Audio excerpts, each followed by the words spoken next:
বাড়িতে সে যতই দোকানের মতো করে আলুর তরকারি বানানো হোক না কেন, ময়রার দোকানে কচুরির সাথে যে আলুর তরকারিটা দেয় সেটার স্বাদ যেন আলাদাই হয়। ময়রার দোকানের এই আলুর তরকারি কিন্তু বাড়িতেও বানানো সম্ভব। প্রথমে কড়াতে সর্ষের তেল দিয়ে তাতে দিয়ে দিতে হবে হিং ফোড়ন।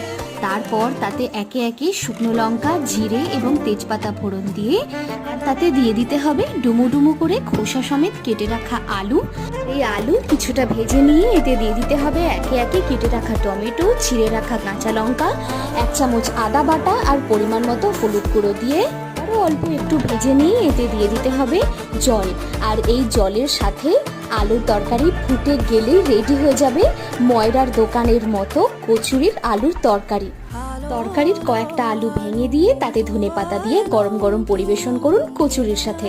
এই রকমই রেসিপির জন্য আমাদের চ্যানেলটিকে সাবস্ক্রাইব করুন।